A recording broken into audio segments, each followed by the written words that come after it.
सर्वप्रथम गुरु चरणों मेरा नमन, मेरे नमन को स्वीकार करें। मैया भवानी के चरणों मेरा नमन, मेरे नमन को स्वीकार करें। समस्त गुरु भाई बहनों के चरणों मेरा नमन, मेरे नमन को स्वीकार करें। तो गुरु भैया दीदी, हम जो है आपके सामने एक शिव चर्चा मैया का गीत लेकर उपस्थित हुए हैं।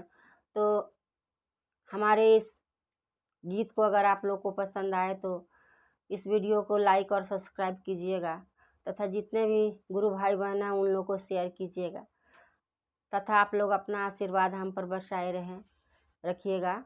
तो चलिए जो है हम लोग आप लोग को सुनाते हैं शिव चर्चा। सुतल रहली भवन माँ हो, ससु दिहली जगाय। सुतल रहली भवन माँ हो, ससु दिहली जगाय।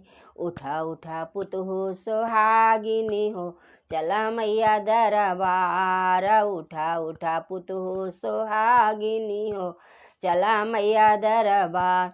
484 सिरहिया हो, ससु चढ़लो न जा। 484 सिरहिया हो, ससु चढ़लो न जा। ए काली मैया दयालु हो, दिलन हथवा बढ़ाय। दुर्गा मैया दयालु हो, दिलन हथवा बढ़ाय। सुतल रहली भवन माँ हो, गोतिन दिहली जगाय। सुतल रहली भवन माँ हो, गोतिन दिहली जगाय।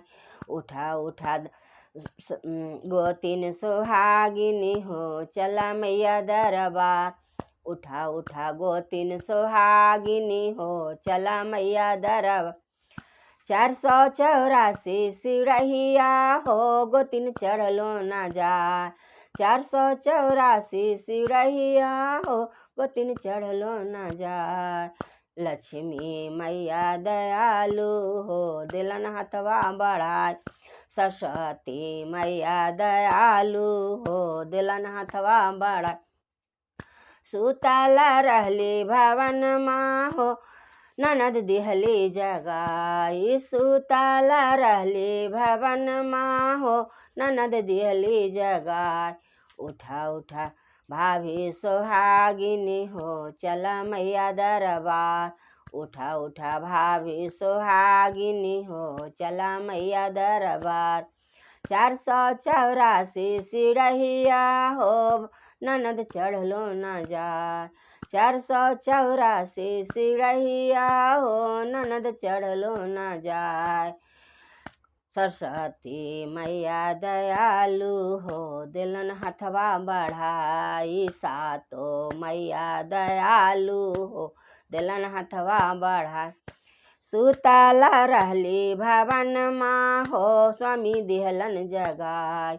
सुतल रहली भवन माँ हो, स्वामी दिहलन जगाय। उठा उठा धानी सोहागिनी हो, चला मैया दरबार। उठा उठा धानी सोहागिनी हो, चला मैया दरबार। 484 सिरहिया हो, स्वामी चढ़लो न जा। 484 सिरहिया हो, स्वामी चढ़लो न जा। सभे मैया दयालु हो, दिलन हथवा बढ़ाय। 22 मैया दयालु हो, दिलन हथवा बढ़ाय। ई सभे मैया दयालु हो, दिलन हथवा बढ़ाय। बोलो बोलो मैया भवानी की जय, सच्चे दरबार की जय।